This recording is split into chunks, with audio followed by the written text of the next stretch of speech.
Well, it's a beautiful afternoon here, and we're on special location, but tomorrow night the atmosphere is going to be charged with total electricity and excitement as Super Brawl 3 takes place. And in just a moment, we're going to be talking to Barry Windham. The man is going up against the great Muta in Super Brawl 3 exclusively on pay-per-view for the NWA Heavyweight Championship.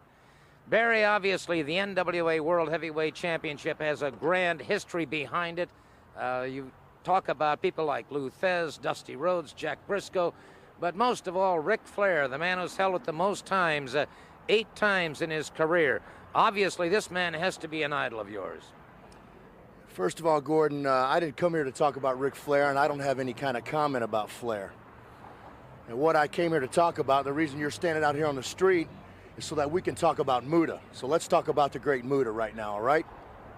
Well, all right, if that's what you want to do and you don't want to talk about Flair, let's talk about the great Muta then. Let's talk about Battle Bowl in Starrcade 92. There were 2 of you left. He won. Listen, Gordon, I don't have to make excuses at all. And he didn't beat me. He drop-kicked me out over the top rope. He never pinned me. Now, Muta is the NWA champion at this time. And granted, he did win the Battle Bowl. He won the ring. Now, that's something that's new. It's something that matters to a lot of people. And at that time, it meant something to me. But it is not on scale with me with the NWA championship.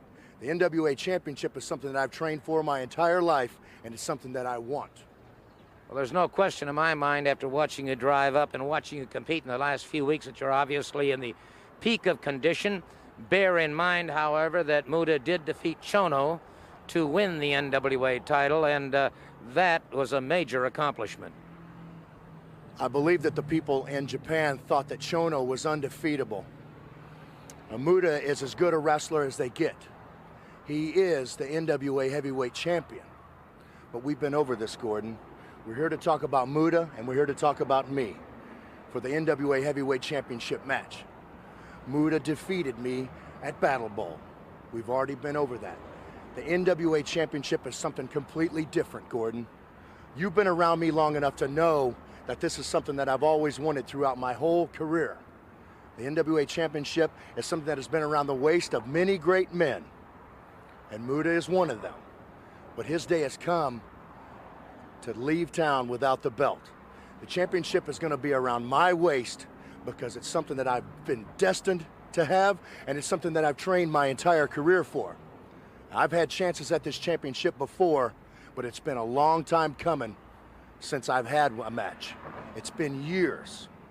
I can count them on one hand, but that's a lot of years to wait on a championship. And this is one that I want, and it's one that I'm gonna have. Well, may I just say that I've watched this young man since he was 19 years old when he first entered the ranks of professional wrestling. And I was talking to the late Fireball Roberts of NASCAR fame after he'd won a championship in NASCAR, and he said, sometimes, Gordon, you have to take it to the ragged edge. I believe this man will take it to the ragged edge to win the NWA title. Well, Gordon, I think you kind of summed it up right there, because I'm going to take it to the edge, and I'm going to take Muta farther than he's ever been before, because this championship is going to be mine, and Muta, I'm going to take it any way that I can. Super Brawl 3 tomorrow night on pay-per-view.